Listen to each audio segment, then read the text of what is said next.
Kia ora koutou, everyone, and welcome to the EPD Australasia webinar on understanding changes to the product category rules for construction products. It's my pleasure to welcome everyone here to our webinar today. Many of you will have received our communications that we sent out around a month ago about the expiry of the construction product PCR. We've received a number of questions and comments on this, and we thought this webinar would be a good opportunity to put those changes into some context for you and help to drill down into what those changes will mean from June this year. So our team today is myself. We've got Cyril Gerard, who's the chair of EPD Australasia, and Andrew Moore, our technical advisor. We do have a time left at the end for question and answer, so please pop your questions into the Q&A as we go. We'll answer them as we can, but otherwise we do have plenty of time at the end for that. So I'd like to welcome Cyril to open. He's going to provide some background for us. Cyril was appointed as our chairperson just in February, but he has been on the board of EPD Australasia since 2021. Cyril is the Head of Sustainability, Planning and Environment at Wholesome Australia. Thanks, Cyril. Thank you very much, Kelly, and welcome everyone. As Kelly mentioned, I've had the pleasure to be able to dive into the world of LCA and EPDs probably back in 2018 when Holcim put the first EPD for ready-mix concrete on the market, and it really opened up a whole new world and the definition of how EPDs have been used and how they're becoming more prominent as we go. Kelly, if you could go to the next slide. So I just wanted to open up with a bit of a reminder of who the program is, because most of you might not have this background information. That's probably useful also to understand where the changes are coming from, why we're here, and more importantly, what we stand for. So EPD Australasia has been operating since 2014 and is an initiative, is a joint venture between the two peak bodies, the two peak professional organizations for the people involved in the use and development of life cycle assessments, both in Australia with ALCAS and New Zealand with LCANS. That two peak body got together and realized that we needed an organization to register and publish the EPDs, and this is how EPD Australasia was formed in partnership with the international EPD system. Since 2014, there's been definitely a lot of changes, and primarily we've seen very recently a significant increase in the requirement for transparency along our supply chain regarding materials environmental impacts. But also we've seen a constant improvement for measurement and reporting, especially discussions around Scope 3, recognitions within the rating tools, whether it's Green Star or the IS rating or Neighbours now. Some procurement policies, EPDs, are being recognized as the credible third-party verified information for environmental impacts. At EPD Australasia, what we want to make sure is within that fast evolving environment, we continue to improve quality of information, consistency, and transparency. And to do that, all your EPDs are followed ISO and EN international standards, but also as an organization, we operate under the umbrella of Eco-Platform, which is an international EPD harmonization and quality assurance organization that was created, and we've been part of this since its creation in 2013. So there is a local context, but very much embedded into international recognition. That's it for a bit of an introduction. I'm going to then pass on to Kelly for a little bit more information around this fast evolving environment, whether it's with EPDs or RPCRs. Thank you. Thanks, Cyril. That's great. So what I'd like to do is provide a bit more context around a PCR, product category rules, what they are and what influences them. There's a lot happening in the global context of EPDs and PCRs, so hopefully going to put some frame around that for you.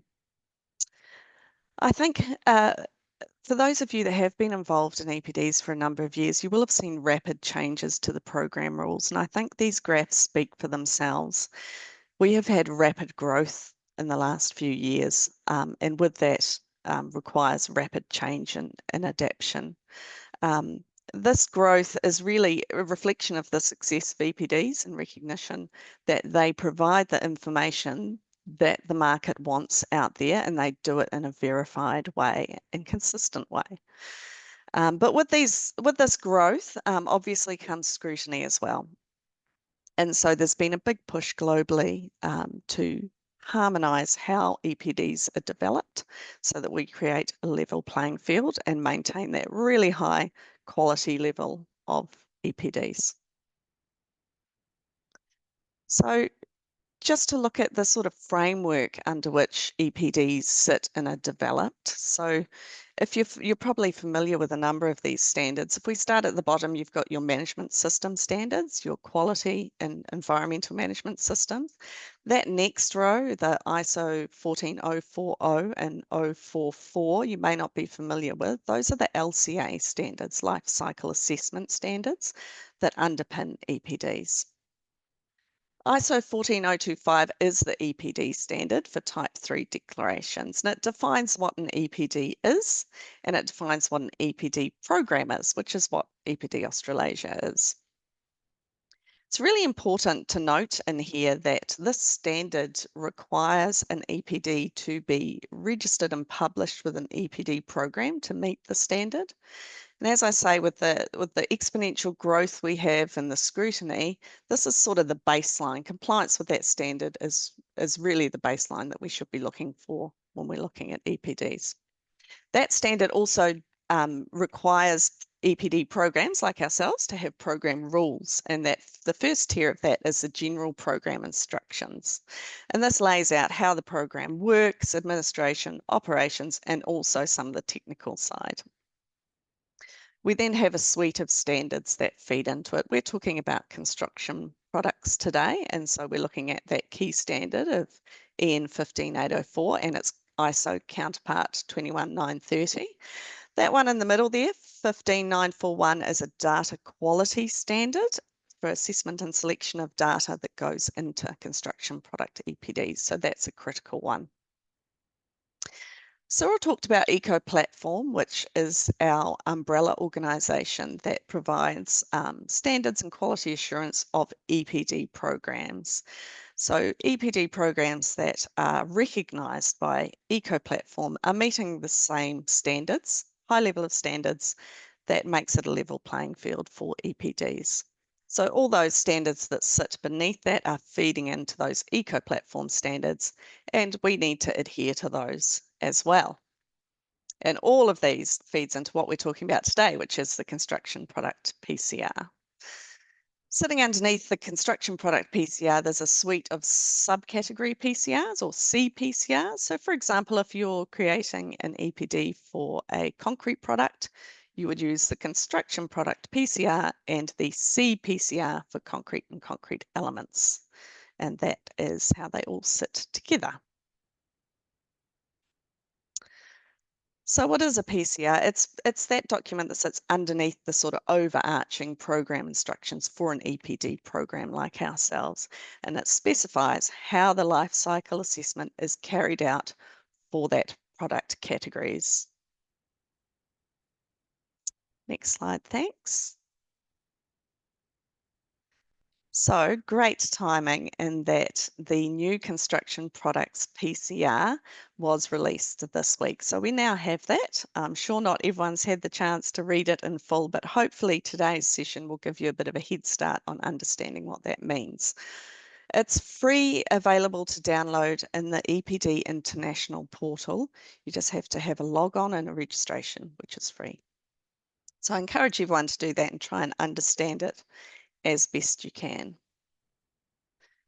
What I'd like to do now is really talk about the different influences that feed into these PCRs or product category rules. We've talked a little bit about the standards, and those of you that have been involved in EPDs for a few years will remember a major change and update to the EN 15804 standard, and that triggered a large update to the product category rules as well. As I mentioned before, the data quality for environmental assessment of products, that's a recent update. And we'll talk more about how the timeline of these changes and how these fit in as well.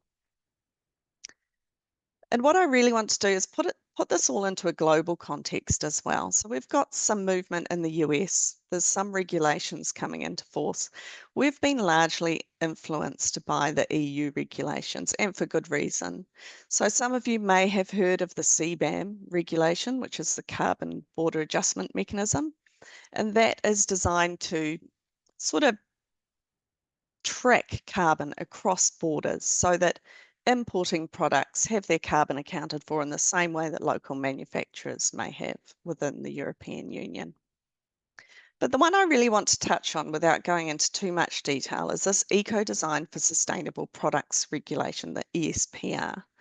So this regulation is coming into force for a select number of product categories in 2027. And what it does is it will require those products in those categories to have what is called a digital product passport. There's a lot of acronyms here, so please bear with me. But the digital product passport is a standardized digital record about a product that includes a number of things. It includes specifications, traceability, carbon data, environmental impacts, recyclability, etc. And the data that sits in that digital product passport must be third-party verified. The main way that those digital product passports will be populated is via EPDs. And this is important in understanding because what that means is that from 2027 in the EU, for certain product categories, EPDs will move from being a voluntary declaration to a regulated declaration. And that's what's driving a lot of these changes.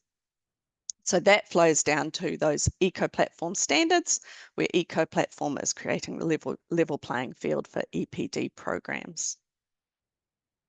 Other influence, obviously, is changes to best practice guidelines for life cycle assessment. New PCRs are always developed largely by industry themselves, but updates, of course, also have industry input. And the other key changes are that consultation that happens for all new PCRs and changes to PCRs. This particular change, I believe, received over 400 comments on the draft PCR. So there's many ways that PCRs are developed and influenced. So what I'd like to show you in these next two slides, which I think is really, really a good way of displaying these changes over time, is that on the left-hand side, we see the main program rules. So the GPI, that's the General Program Instructions, and their changes over time, and the standards that sit alongside those. On the right-hand side, you see the construction product PCR changes. Now, it's important to note that this slide is to scale with the next slide. So you'll see we had EN 15804 plus A2, which was a significant change to that construction product standard that triggered some changes in our PCR in 2019 through to 2021. And in fact, early 2022 as well. If we just move to the next slide, which again I emphasize is to scale, we see the incredible proliferation of standards and changes that have had to keep up, if you like. So this is what we're experiencing with this period of rapid growth. We're having to be constantly improving, constantly maintaining the quality of our program. And we believe that with the changes that have occurred, we really are keeping both EPD Australasia in partnership with EPD International right at the forefront of EPD development globally. And we were able to put in that date right at the end there of 7th of April. So that PCR is now published, and the final transition date is the 20th of June. So where is this all heading? We're really about maintaining high quality of our EPD program. We're part of Eco Platform. They set the standards. They provide quality control of EPD programs. We're wanting to maintain and improve consistency and create a level playing field for EPDs. And we want to be really transparent. And there's a lot of the changes that Andrew will talk about that really are massive improvements in this area. And obviously, with the explosion of EPDs, global harmonisation has become very, very important. And the other thing to note is that we are heading to a time of greater stability in our program rules. There are significant improvements in this PCR that will assist with this in the future. So I'm going to hand over to Andrew now, because I'm sure many of you are waiting to hear what the actual changes are. So Andrew's been working hard on developing a list of those changes that he's going to share with you now. Thanks, Andrew. Thanks, Kelly. Welcome, everyone. Yeah, we're trying to keep the sessions to give you a good overview, but not go into a crazy amount of detail at this stage. But yeah, it's important to emphasize that not only are EPDs a commitment to continuous improvement, but the actual program itself is committed to continuous improvement as well. So updating the GPI and the PCRs is part of that continuous improvement.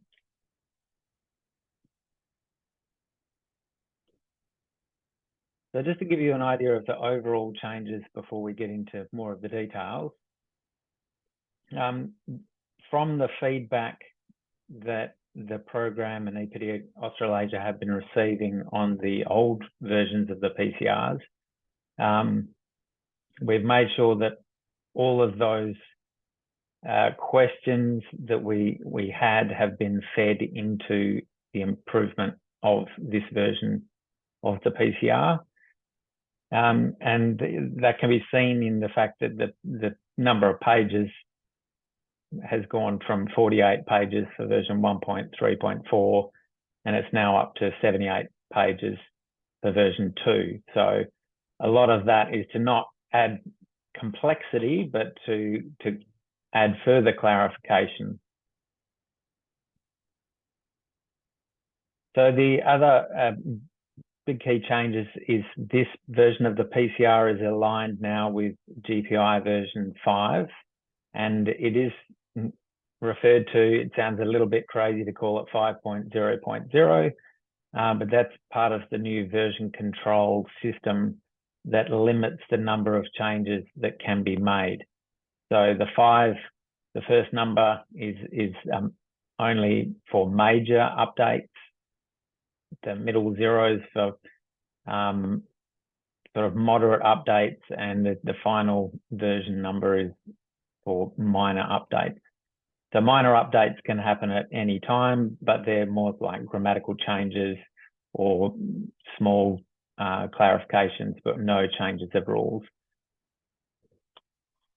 And the other big influence that's come in is compliance with EN 15941, which was published last year. And a lot of people are not really familiar with this standard yet, but it focuses on data quality for EPDs for product and construction work. So it's very specific to this sector that this PCR applies to.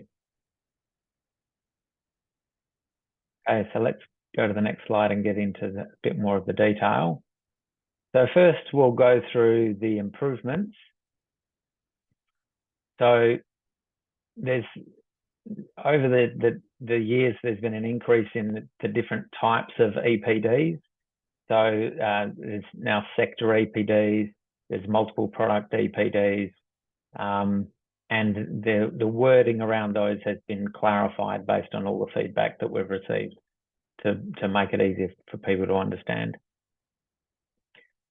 The rules around when EPDs must be updated has been expanded and clarified. There's also a new section covering product lifespan as well as the reference service life.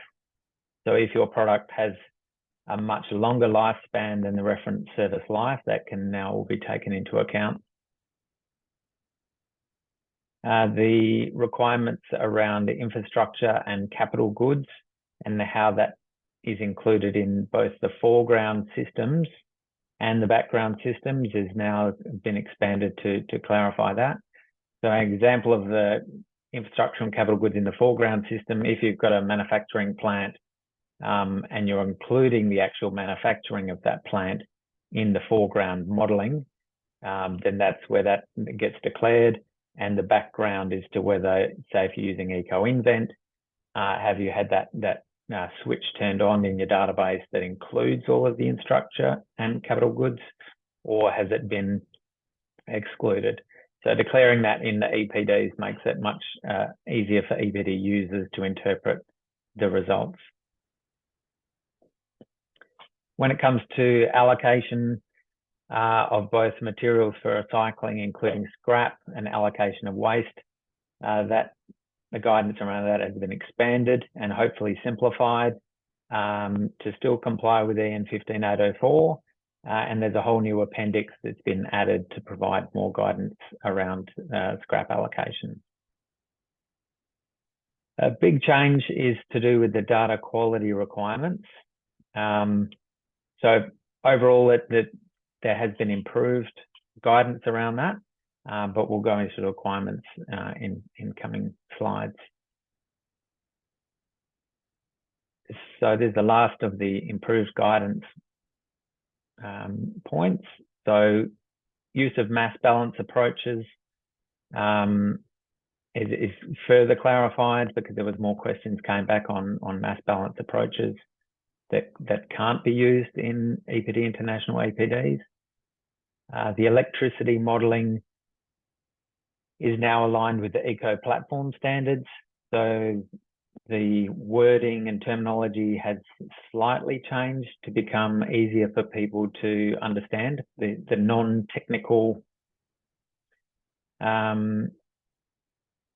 audience will appreciate the changes there because it was getting really quite boffin specific.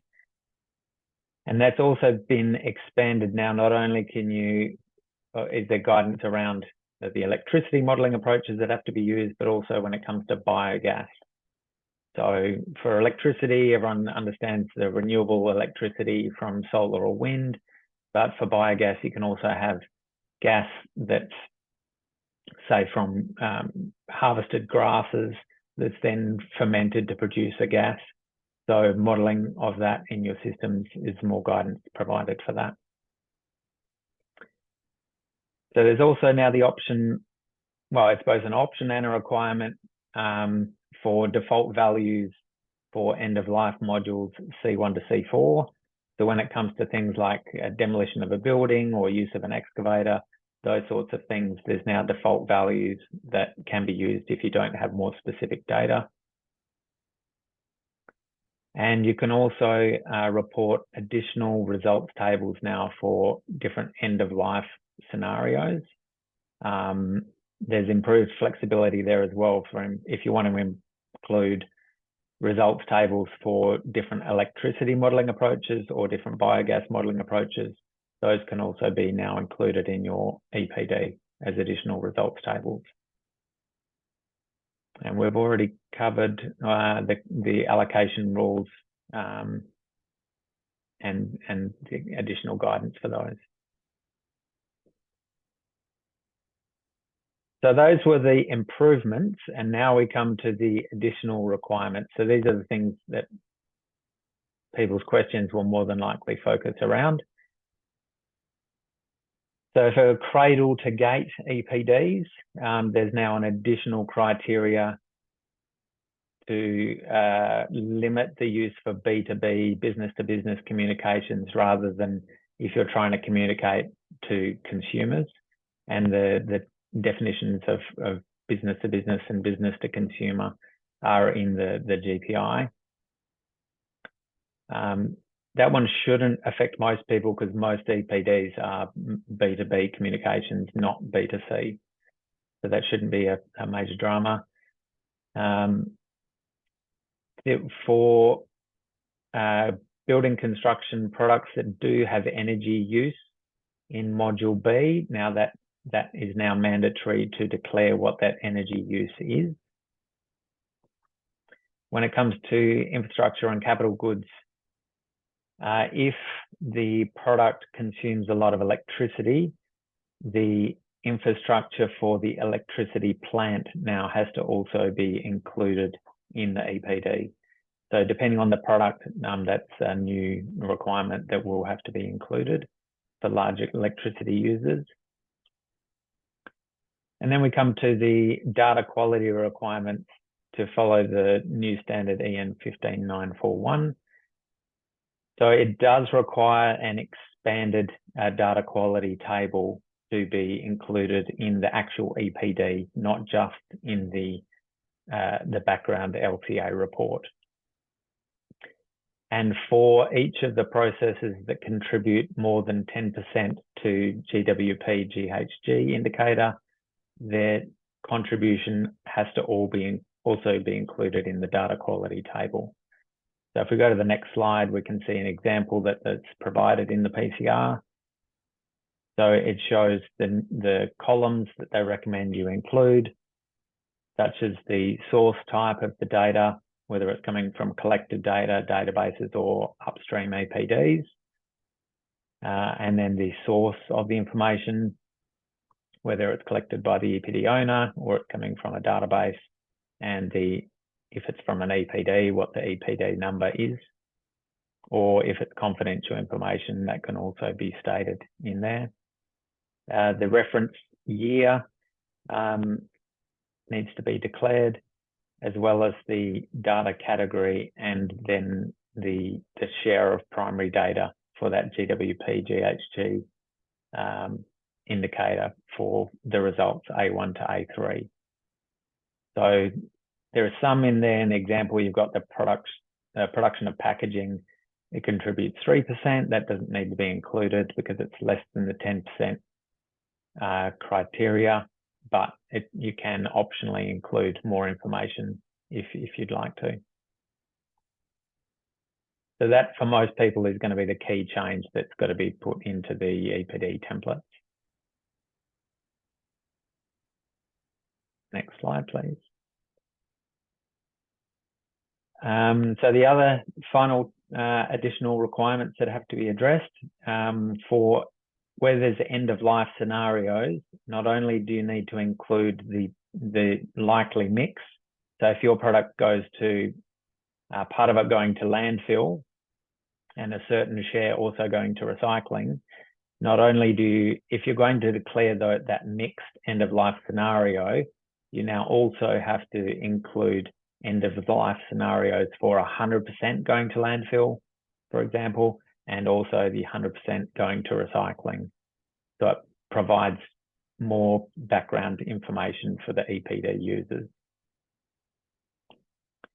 There's also additional requirements have been set for the content in the background LCA report to align with the GPI. So that one's pretty much come through from the GPI. And we also require additional conversion factors to be included in EPDs. So this helps EPD users when they're converting the digital EPDs into different units. Like their model might need a cubic meter or a kilogram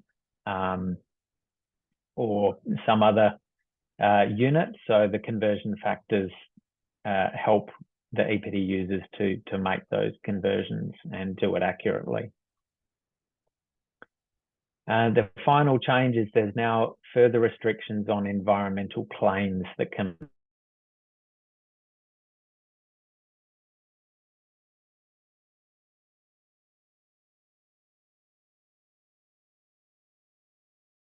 be included in the EPD. So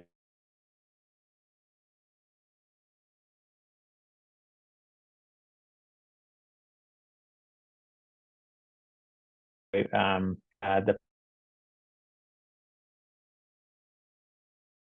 PCR for the specific details there, but one example is like claiming the EPD.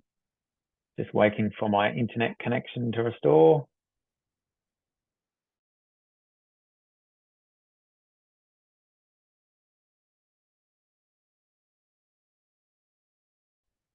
Okay, next slide, please, Steve.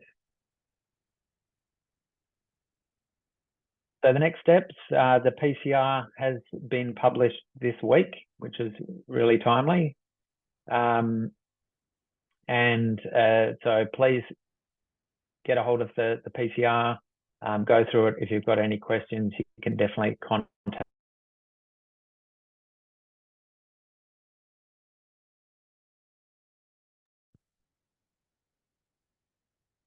Looks like Andrew's having some technical details there, so I'll just Contact us through Kelly, and we can do our best to address all of your questions.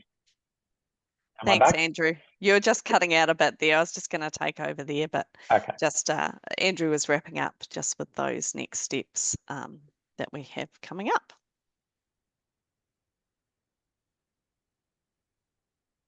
So that the transition period is still the 20th of June. So to assist everyone to meet that end of the transition period, we've got some upcoming meetings with both the EPD Australasia approved verifiers, the technical advisory group, and certification bodies and process certified organisations. And if there's anyone else who would like a more specific meeting for their group, please reach out to Kelly.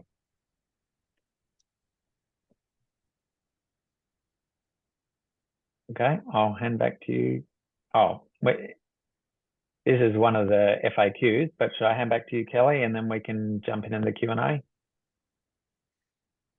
Great, thanks, Andrew. I think Cyril's going to moderate the questions, but we just popped this one in a slide because we did get a lot of questions come through with the registrations just about how these changes affect existing EPDs. So we just wanted to be really clear on that. So EPDs that are existing and already published remain valid for their validity period of 5 years, and these changes will not affect them. You can voluntarily update your EPD to meet the new program rules, but the main thing to be aware of is that when your EPD expires and you do need to update it, that's when you have to make sure that it meets the most current version of the PCR at that stage. But just to reiterate, existing EPDs are not affected. Thank you. Thank you, Kelly. Thank you, Andrew, also. So I really invite you to pop your questions in the Q&A if you've got additional questions. We've got one here, and this is, are you going to reach out proactively with EPD software providers like the GCCA tool? Yes, so we have been in discussion with the GCCA, both the organisation and the software developers that they use. So yes, we have been making sure that these changes are coming through EPD International, not EPD Australasia, but we're making sure that our members that use the tool are being looked after as well by proactively contacting.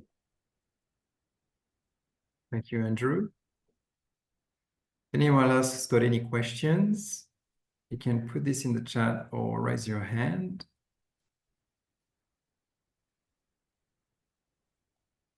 There's a number of questions that have been answered proactively as you've had the option to lodge your questions with the registration to this webinar. So I know that Andrew's reached out to a few of you.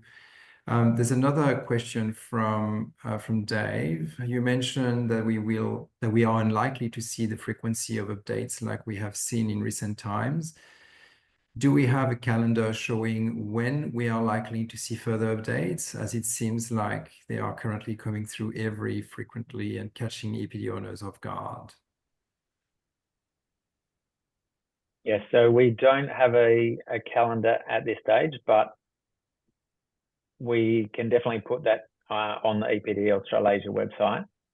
So it's clear what are the changes coming through when. But with the new GPI rules, it should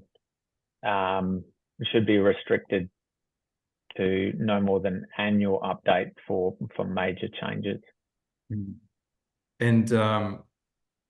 And these changes and these tight timeframes, we are fully recognizing that this is really tight where it's happening now. And part of the improvement from a program perspective is also to make sure that information like these ones, webinars, Q&A, and the like is provided as proactively as possible to our EPD holder. Thank you. We've got another question also from Lynn.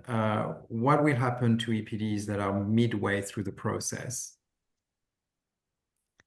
Yeah, so as an LCA consultant and a verifier, I can completely understand where this is coming from. It is inconvenient, and often you've got to make a tough decision. Do you want to try and sprint to get your EPD finished and published before the 20th of June, or should you hit the pause button, make adjustments to comply with the latest PCR, and then publish in a more leisurely fashion?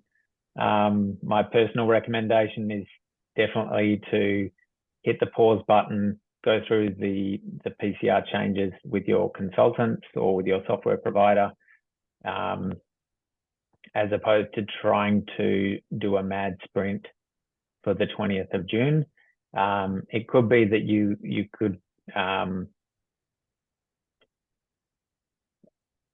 your LCA consultants can definitely guide you best on that as to how their timeline.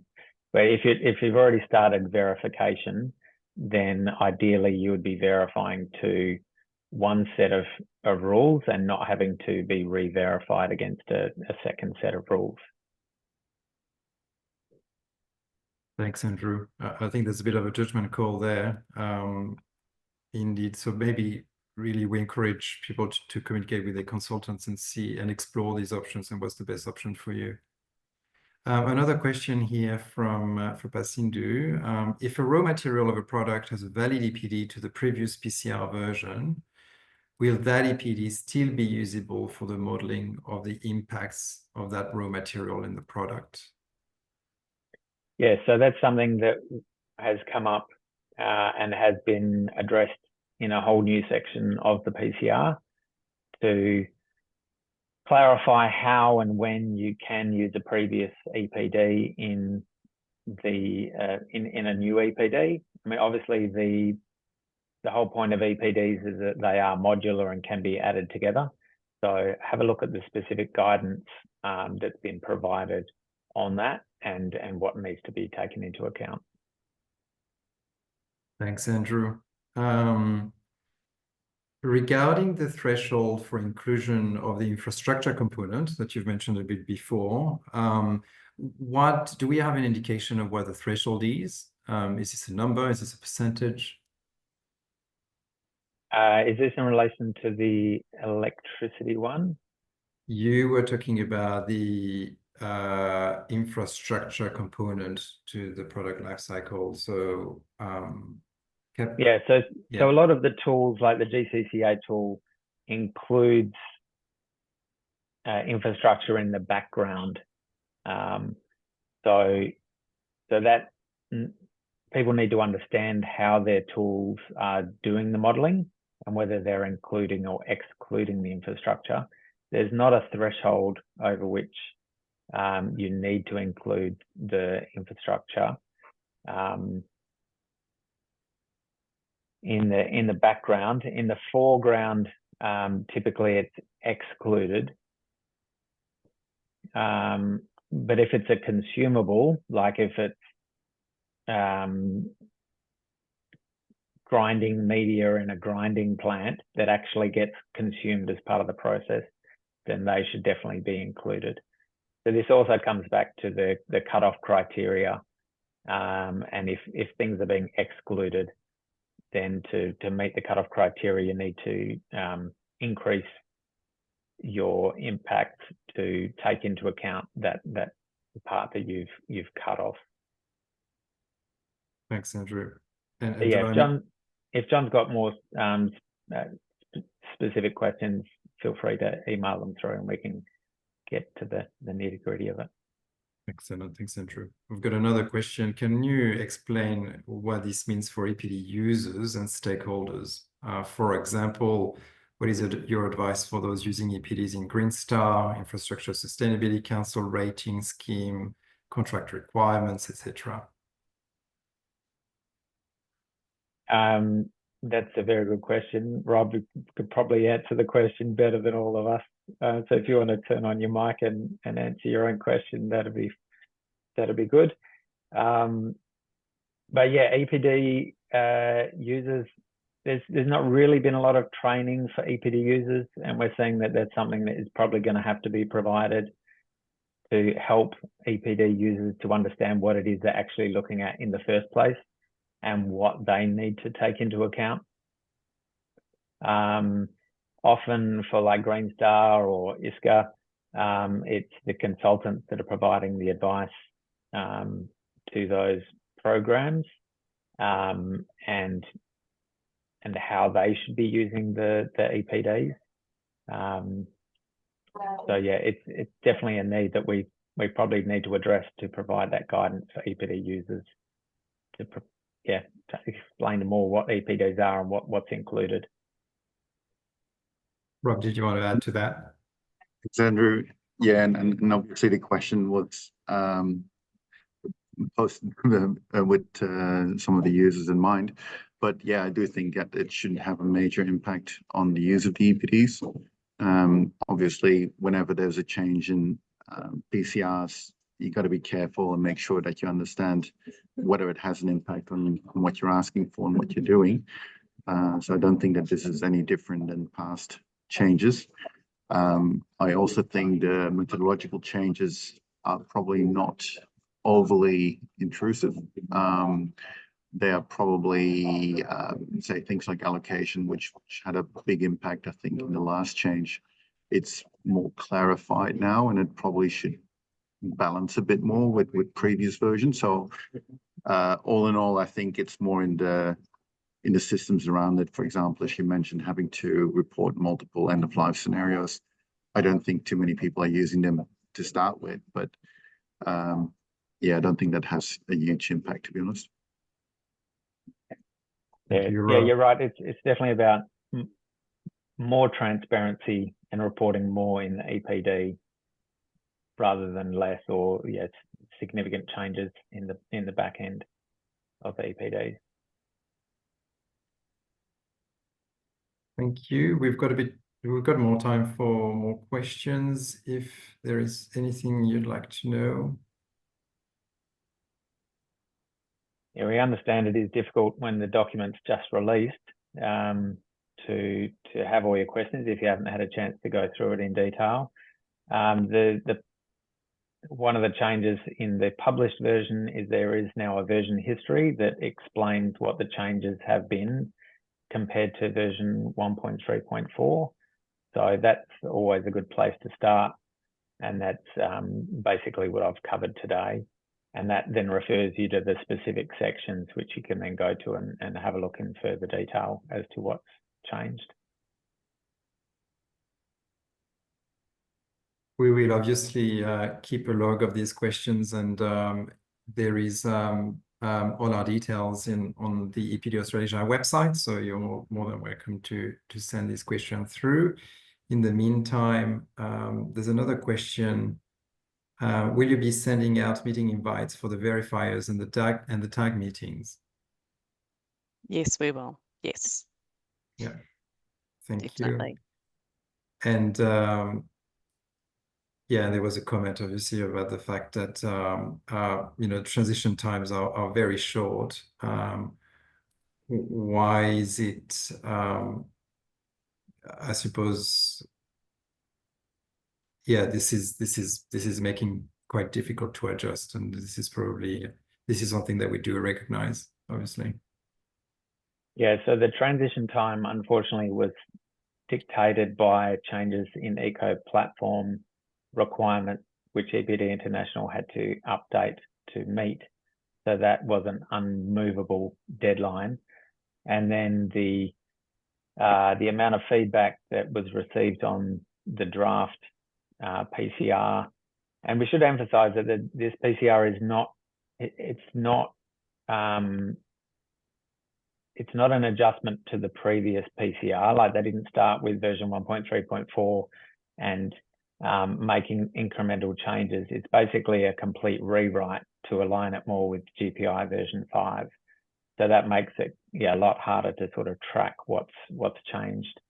And there was over 400 comments on the draft, and yeah, they have been incorporated, which definitely takes time and longer than expected to do that. Got another question about system model cutoff. So what about the system model cutoff system? Sorry, what about the system model cutoff system APOS? Yeah, sorry, Besky, what do you mean by APOS?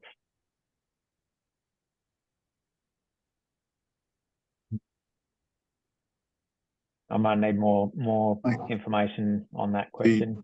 You want me to respond to that? Sure. That's one of the EcoInvent databases.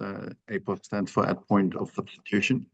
It should actually not be used for EPDs. There's two versions of EcoInvent that can be used. One of them is the cutoff version, and the other one is a newer version of EcoInvent, which is called EN 15804 version, which is supposed to have more alignment with the standards, where you have to make fewer manual adjustments. Thank you, Rob. We've got questions about, do you have a feel if we are likely to see a systematic increase or decrease of GWP values like we saw in the A1 to A2 update? I don't have a feel as to how they're going to change. They're normally dictated at the UN level, which then filters down. So I'm not sure, Rob, have you seen where these latest UN figures are going? Sorry, can you repeat that? Sorry, so the UN typically dictate the emission factors, say for methane and those sorts of things. And they have changed over the last 10, 15 years. Do you know how they are looking to change in the future? No, based on historical timelines, I would say they get updated every 4 to 5 years, I believe. Every 5 years, I think we've had an update. So we currently have the AR6, which was 2021. So I'm guessing we're due for AR7 perhaps next year, which, yeah, typically we've seen a change in the global warming potentials. They affect some products more than others, but the vast majority of products would have only very minor changes, I would say, from one version to the next.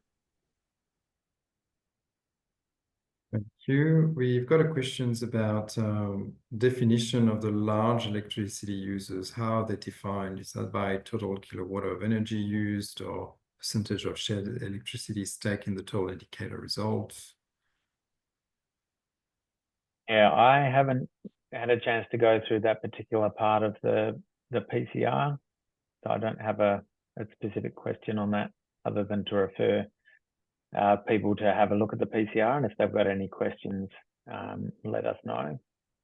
Because yeah, there has been a flurry of last minute changes to the PCR over the last couple of weeks as we lead up to getting it finally published. So yeah, there's been multiple versions in my head, and I haven't had a chance to go through the latest one that was, yeah, from the other day.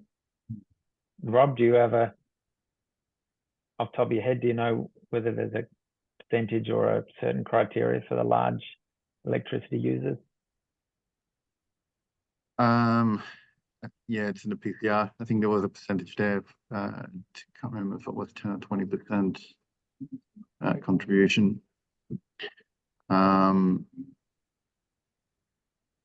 Yeah, don't have it at the top of my head.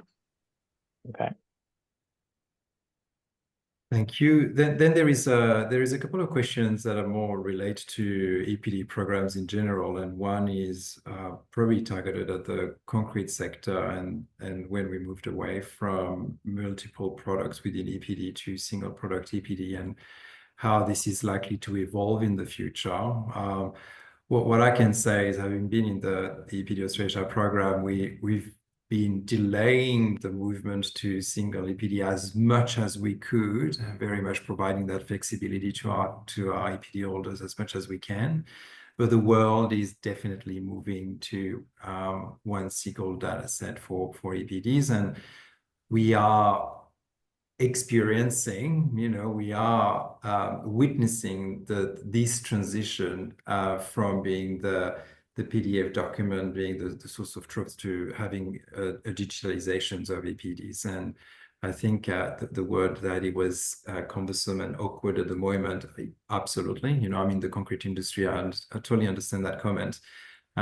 But I think we need to project ourselves on what the future of EPDs is going to be, and digital information is definitely going to be there. So that component of single EPD per product will be definitely solved at that point in time. So at the moment in that transition period, it is particularly it's not as easy as possible, and the transparency, but we see and talk to a lot of different third-party tools that now start to pick up EPD data and compare them and being able to provide a lot more transparency and clarity with a pool of data created.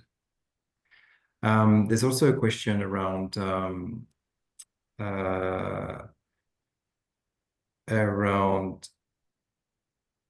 comparing EPDs against each other. Maybe Andrew, you can answer that one. So, we experiencing obviously changes in the PCR, and it's changing maybe the rules on how we do the calculations. So how do we compare product EPDs against each other, in that context? Yeah, well, this is definitely something that we've been pushing hard to ensure that there are limited changes, because you're right, if the rules and the modelling behind significantly change, then it does affect the comparability of EPDs. So part of that is we definitely need to do more trainings and provide information to EPD users so they know what to look for.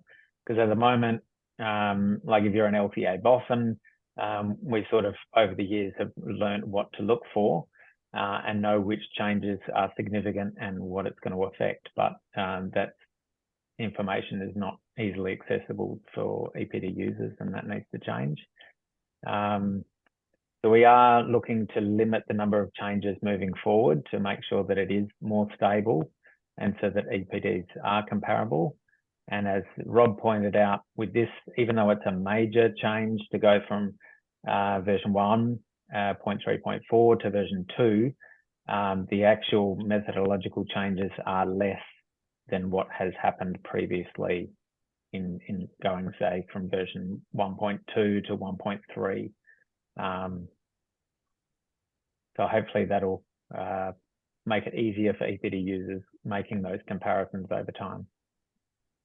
Excellent. Thank you very much for all your questions. Maybe I can leave the final comments to you, Kelly. Thanks, Cyril, and thank you, everyone. There are a couple of questions sitting there that we probably won't have time for, but we will ensure we get back to everyone who has popped a question in there. So yeah, look out for those next steps. We are going to talk to, as we say, verifiers, and particularly those process certification companies that are more impacted by this short time frame. So we'd really like to get together with you and the accredited bodies to help move things along as much as we can. So thank you all for coming. We hope you found it really useful. Please feel free to contact me if you have any questions. If they are too technical for me, I will pass them on to Andrew to get back to you. And there will be a recording available after the end of the session. So again, thank you all for coming.